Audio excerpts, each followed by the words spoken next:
Ladies and gentlemen, welcome back to the newest episode of Beginner Bass Lessons. Today we're going to be talking about something very interesting for bass. We're going to be doing chords, all right? Now, chords are typically reserved for the piano or the guitar, but under certain circumstances, the bass can get away with playing chords as well. Now, most of what bass players do when it comes to quote-unquote chords is they'll do arpeggios, right? And arpeggios are nothing more than broken chords. So it's the chord one note at a time. But today we're going to talk about actual chords, actual harmonic playing where there's 2, 3, or 4 notes played all at once. Now, this is a very time-consuming subject. There's a lot of memorization. There's a little bit of a physicality to it. So we're going to do this in several videos. Today we're going to focus on 5 different chords played up around the 12th fret. They're all going to be based on the root note A, okay? So we're going to start with A major, which is just a triad. It contains a root, a major third, and a fifth. All right, our root A is on 312. Our third, C sharp, is on 211. And our fifth is on 1-9, and that's E. So we have A, C sharp, and E. Now, like I said, these are not arpeggios. You can play them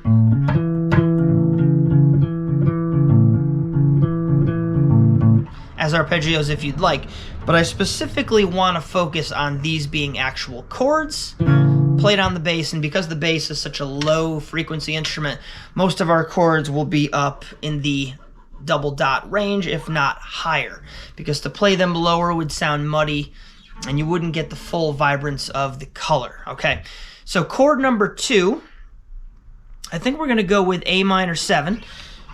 So we have the A on 312. We have the minor third C on 210. And then we have the 7, which happens to be the minor 7 for the A minor 7 on 112.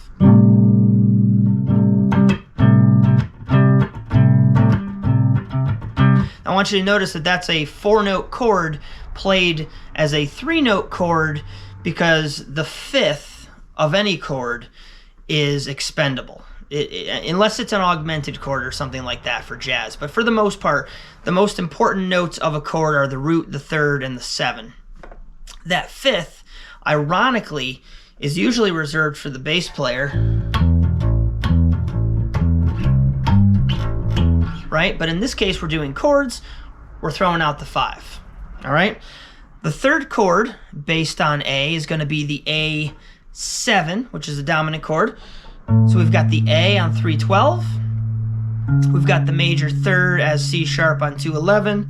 And we've got the 7 on 112. All right? So A, C sharp, G, A7. And again, that's your dominant chord. Example 4. We're going to go with the A major 7. So our A root, once again on 312.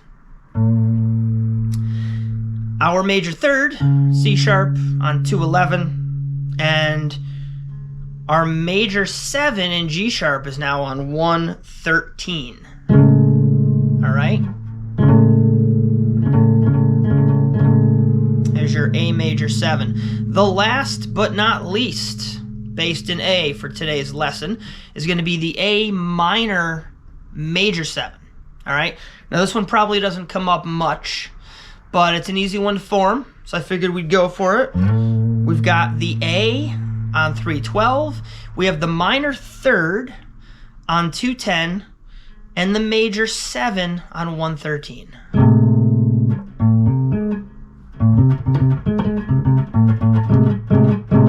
That one's a little more dissonant.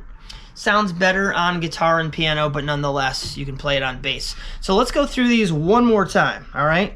We have the A major triad. All right. Then we have the A minor 7. Then we have the A major 7. All right. Then we have the A dominant 7. And then last but not least, the A minor major 7.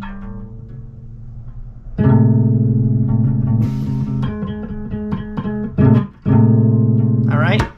So utilizing these chords, if you're doing a bass solo, obviously you have full free range of doing whatever you want. This would be a great opportunity to use these chords because you don't have any other instruments to compete with as a solo player.